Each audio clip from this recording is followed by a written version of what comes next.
YouTube, primo Favarão. Bom, o seguinte, hein? Encerrando a saga da lâmpada de anomalia da injeção eletrônica do Volkswagen Up 3 cilindros, motor normal, não é o motor TSI. Conforme prometido naquele vídeo, que assim que eu tivesse em férias, que eu tivesse com um tempinho, eu ia estar me dedicando mais a fundo nisso, né, para poder solucionar, mas também aí passar vários parâmetros aí para que vocês também façam outros testes, porque poderia ter sido outras coisas também que ia dar muito provavelmente o mesmo tipo de sinal, né, os mesmos tipos de problema. Bom, e qual era o sintoma que ele dava, né? É o pior sintoma que pode dar, porque é intermitente, né? Hora vem, hora não vem, passa 1000 quilômetros, não acontece, de repente você acha que você se livrou do problema, ele vai lá e começa a dar isso aí, ó, de 2, 3 vezes no mesmo tanque de combustível, né? Então, como é que era o problema, né? Você está numa avenida, economizando combustível, marcha alta, triscando o pé do acelerador, mantendo a velocidade ali bem linear. De repente, sei lá, depois de alguns minutos, ele começava a dar uma certa rateadinha, bem discreta, mas a gente que está ligado no funcionamento do motor percebia que estava acontecendo alguma coisa errada. E na sequência, você já via que ia começar a piscar a lâmpada do painel. Isso é coisa rápida, tá? É coisa de alguns segundos. Começa, rateava, alguns segundos, né? 2, 3 já entrava a luz piscando.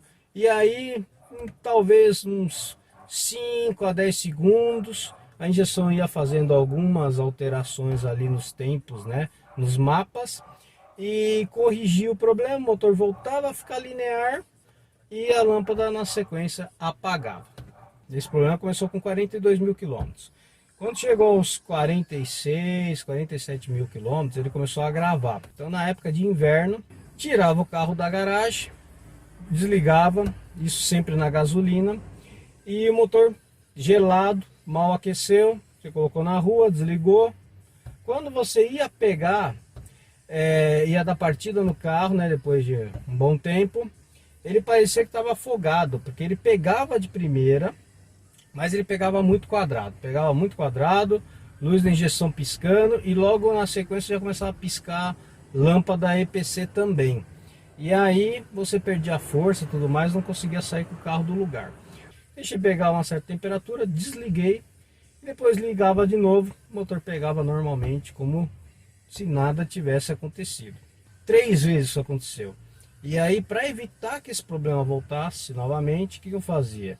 Já comecei a mudar minha conduta. Eu dava partida, esperava o motor funcionar alguns minutos, coisa de 1 a 2 minutos, tirava o carro da garagem, deixava ele mais alguns 2, 3 minutos, e aí eu monitorava ali. Pegou 40, 45 graus de temperatura o motor, eu ia lá e desligava, que eu já achava que era o suficiente para ele aquecer e evitar esse tipo de problema novamente. Bom, aí vocês vão me perguntar, outros sintomas, como é que estava o consumo do carro? O consumo do carro estava ótimo, não alterou o consumo, o carro sempre foi econômico e continuava na mesma linha de economia, não piorou, não melhorou. Como é que estava a primeira partida ou a partida com o motor bem quente? Não alterou nada, pegava, triscou na chave, na casquinha, já pegava. Então, tanto com o motor quente quanto o motor frio, não alterou nada. O único sintoma que o carro tinha foi aqueles que eu já mencionei. Rateou, luz acendeu, começou a piscar, normalizava, apagava e fim de papo.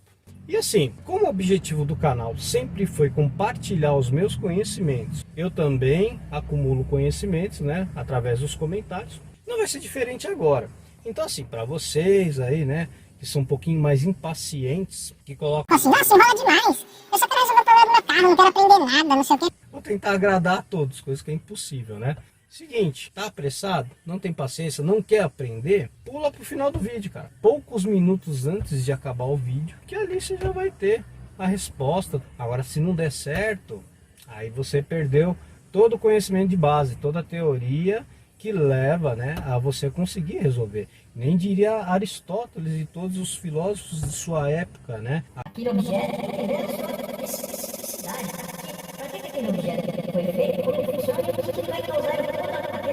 Então, legal do vídeo é isso, tá? Aproveitando para a gente fazer um videozinho um pouquinho diferente aí do que a gente vê na internet, onde o cara fala e você só assiste, vamos ter uma interatividade um pouco mais avançada, vamos testar nossos conhecimentos. Então, eu vou fazer o quê? Vou botar uma telinha preta aí, e aí você aproveita aí, dá a sua sugestão. Fala o que você acha que era. Ah, primo, é tal coisa, é X coisa, é não sei o que. Meu, só não vale repimboca da parafuseta, começar a meter o louco, né? Você dá um pause e aí você opina o que você acha que é. Mas na sequência, como você já se ligou como é que vai funcionar esse vídeo, a gente já vai ser de forma interativa aí, fazendo os cortezinhos e falando aí das tentativas e erros aí que aconteceram, beleza? Então, vamos mandar bala aí.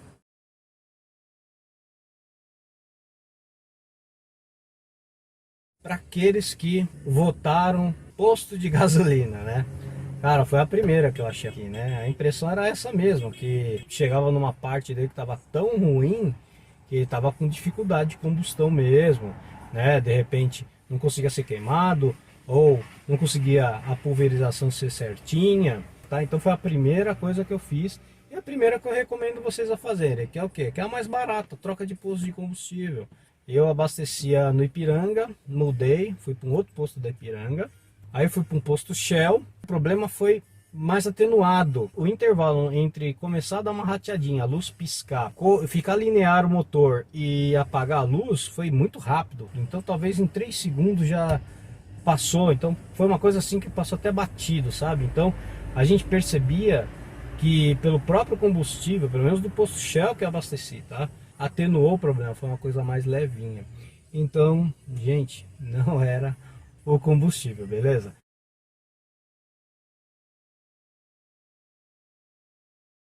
Bom, se você aí deduziu, o combustível não é, então é bico sujo. Cara, eu pensei também no bico sujo. Pouquinho só sujo aí, meio descalibrado. Então uma forma de você resolver isso daí de uma forma simples é você colocar um aditivo, né? Em vez de você comprar gasolina aditivada, vai lá, compra aditivo. Eu gosto muito dessa linha do STP. Quando tá só com gasolina no tanque, que já faz tempo que tá rodando com gasolina, eu prefiro usar o STP preto. Se tiver qualquer misturinha a mais de etanol aí que altere um pouquinho aí, né, sei lá, tem gente que coloca hora etanol, hora gasolina, então não sabe quanto que tem de mistura. Aí você compra a linha STP verde ali, Flex, que é baratinha e resolve. Tem também a linha concentrada que eu nunca usei. Bom, já vou avisando, no meu caso não resolveu, entendeu? Não resolveu.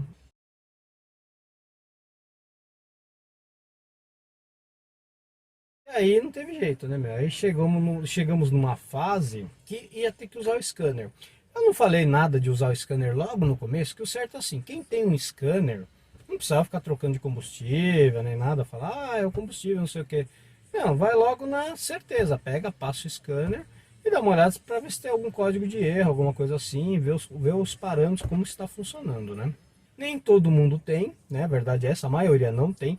E aí, como ele é muito legal, ele é um mecânico super bacana, você vai falar, olha, se você fizer um serviço comigo, aí eu não cobro, entendeu? O scanner, porque ele tá dentro do serviço. Então é por isso que a gente está fazendo o vídeo, para tentar ir a fundo, achar onde é o problema e você gastar somente o necessário, não sair com o cartão de crédito para lá de estourado, né?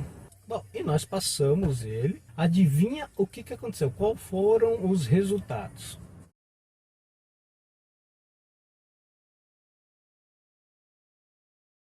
Imagina um mecânico fazendo aquilo, se eu pudesse estar ali escondidinho vendo a cara do mecânico. Tá viciado no scanner, passa o scanner, olha, fala aí. Não deu nada, cara. Não tem código de erro atual, não tem código de erro passado. O scanner não te ajudou quase nada, cara. Se você for ver o vídeo da época que eu passei, ali a gente tem indícios. Primeira coisa de errado, a gente volta de novo à questão do combustível, que a gente percebe que está uns 44, 47%, se não me falha a memória, de mistura de etanol na gasolina. Sendo que eu já estava abastecendo há muito tempo só gasolina, então deveria estar mostrando para a gente algo em torno entre 26 a 30% de etanol. Não dá para levar a ferro e fogo, porque a gente está com um aparelhinho que não é profissional, que não é certificado nem nada, então ele pode estar sim passando uma leitura um pouco com uma certa discrepância para a gente, tá? E uma outra coisa que denunciava, o tempo de injeção 16 a 17% mais longo de injeção. Então a gente pode concluir que alguma coisa estava acontecendo com o motor, que ele estava trabalhando com a mistura um pouco mais rica. Lembre-se, o carro pegava perfeito, não estava gastando nada e estava andando bem, com potência e tudo mais. Mas pela análise do scanner a gente via que o mapa de injeção dele estava ali projetado para ficar mais rico.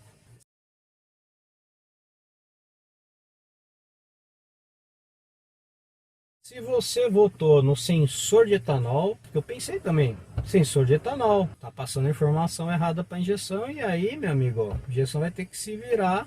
Aí nós vamos esbarrar a questão principal. Essa linha Volkswagen 3 cilindros, motor normal, que é o motor aspirado, não tem sensor de etanol, entendeu?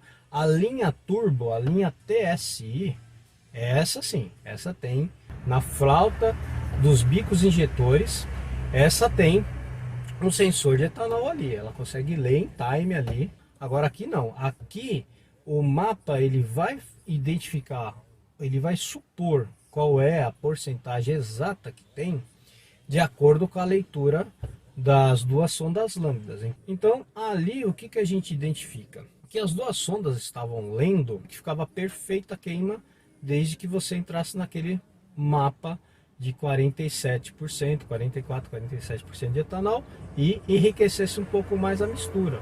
Estamos chegando muito próximo agora do resultado e eu tenho certeza que você agora você mata essa charada aí, hein?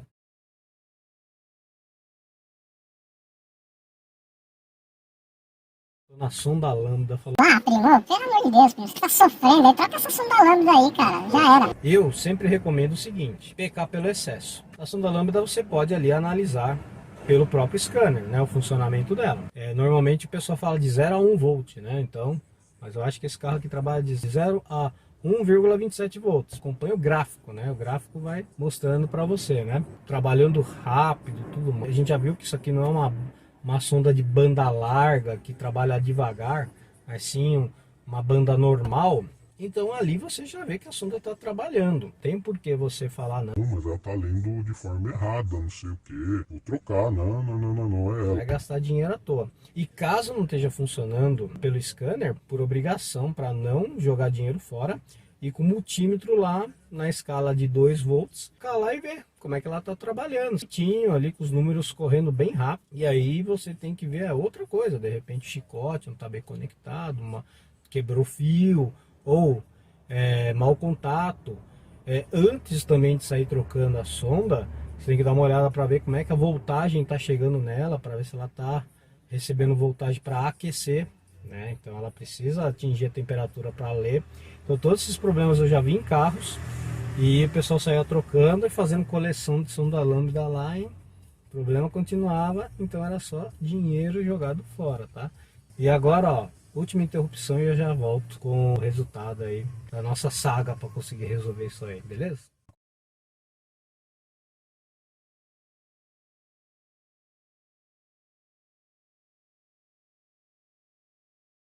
Como prometido, ó, qual era o problema do carro? As velas, tá? Foi culpa de quem? Da pecinha principal que tá atrás do volante, cara. A culpa foi exclusivamente minha. E por quê? O que acontece? Se vocês acompanham meus vídeos, eu tenho por conduta pessoal ir fazendo testes com as minhas coisas, né? A Honda Bis mandava trocar a vela com 8.000 quilômetros. O pessoal me falava, Mas, pô, 8.000 quilômetros, cara, numa vela é muito pouco. quando deu 8.000 quilômetros, né?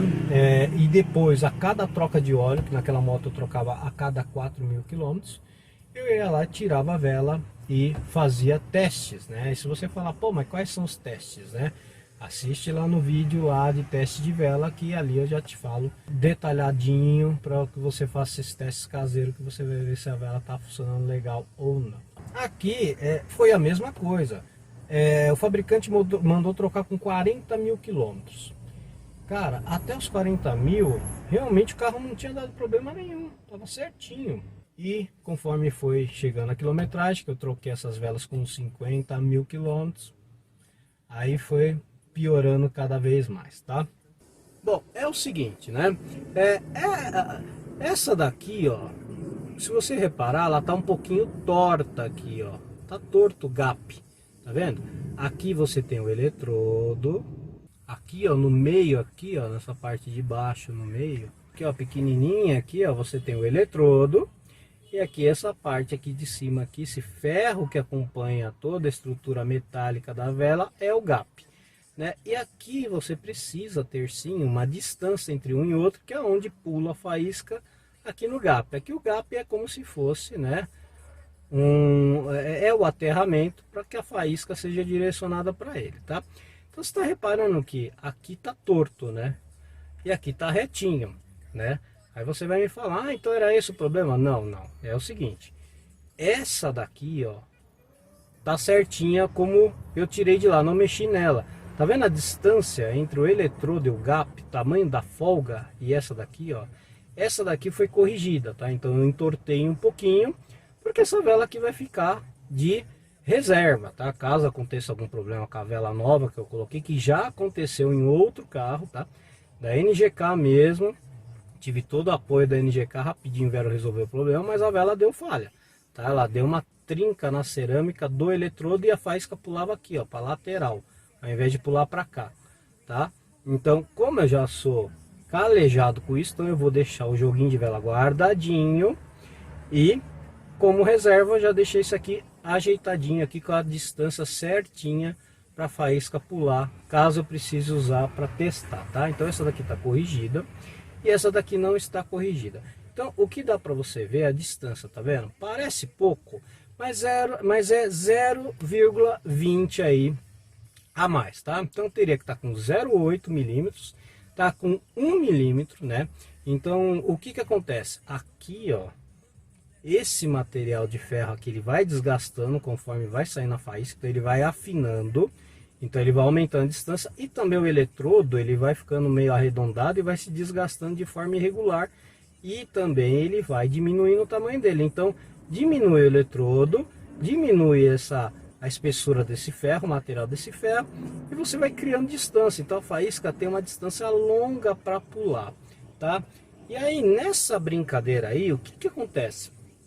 A faísca, conforme ela precisa ter uma distância maior, ela perde potência. Então a faísca que deveria ter uma potência X de queima, né, de fagulha, ela não tem mais. Aí o que faz, né?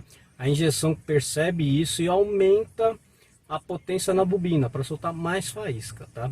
Então nessa brincadeira aí, por causa de vela que você deixa de trocar no tempo certo, primeira coisa que vai acontecer é você ter uma sobrecarga na bobina.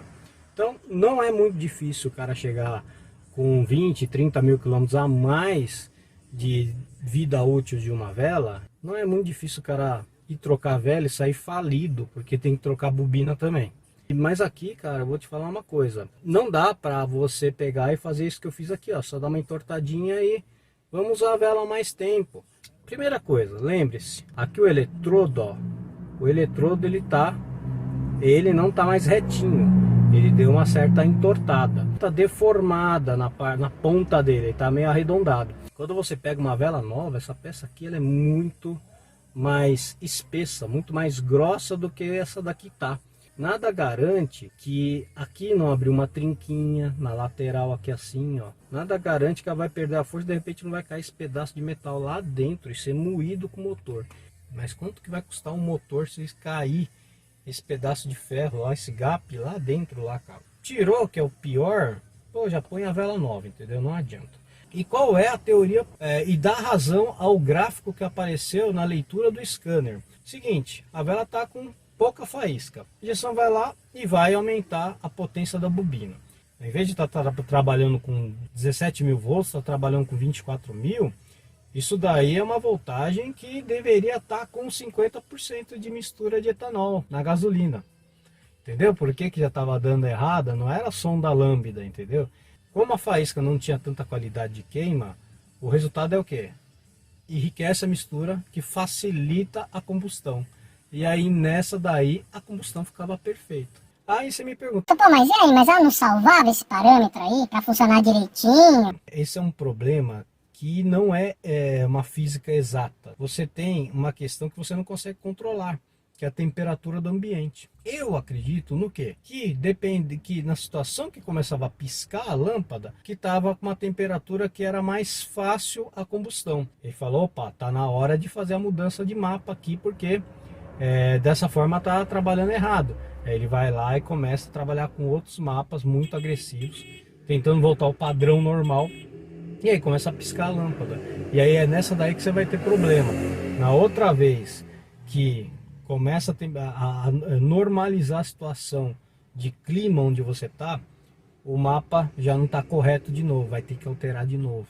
E aí é numa dessas que às vezes você dá uma partida no carro com motor frio, dá uma afogada. Então isso aqui estava levando a erro a injeção na parte de mistura, e isso aqui estava deixando muito volátil, muito instável, né? Uma hora poderia ser que com um mapa de 50% a 50% de etanol e gasolina estava bom, no outro não, tinha que cair para 27%, e nisso daí acabava tendo que fazer essa correção. Havia um descontrole, um descompasso do motor, um desequilíbrio no funcionamento. Automaticamente a luz da injeção começava a piscar, te avisando que era para você aguardar, que estava ali sendo feito um controle, né? E que se o controle obtivesse um funcionamento linear, ia ser apagado, o carro ia voltar a funcionar normal, não ia ficar com mensagem de erro, não ia entrar em modo de segurança, com potência reduzida, nada, vida que segue. Beleza? Então é o seguinte, moral do vídeo, consulte, veja se você não está devendo no cartório, entendeu? Vê o manual de manutenção e vê se você trocou conforme a recomendação. Ah, e uma coisa que eu não posso esquecer, que eu vou deixar uma tela printada aí, mais atual aí do scanner. Ali você já percebe que o padrão melhorou muito, tá 3% do tempo de injeção, mas se você reparar o motor tá frio. Quando o motor tá quente, eu já fiz, só que eu acabei esquecendo de printar a tela, quase sempre muito próximo do 0% de tempo de injeção. Tá muito rápido. Conforme eu tinha falado no vídeo anterior, precisava acumular uma boa temperatura para a sonda lambda começar a fazer a leitura. Com as velas novas, rapidinho, mesmo frio o motor, ela já está trabalhando, já está fazendo a leitura. E você percebe também que o grau de etanol caiu para 33% aí. Ah, primo, mas o certo é 27%. Bom, para tirar a prova, eu fui num amigo e pedi só para ele espetar e dar uma olhada como é que estava o nível de etanol. E o dele deu lá 27% de etanol, tá? Então, esse equipamentinho aqui ajuda muito, mas você precisa ficar atento com números exatos, que ele pode ser que não faça uma interpretação tão certinha do que a injeção está passando ali. Espero que o vídeo tenha te ajudado, que você tenha conseguido resolver. Muito obrigado por assistir nossos vídeos, um abraço e até a próxima.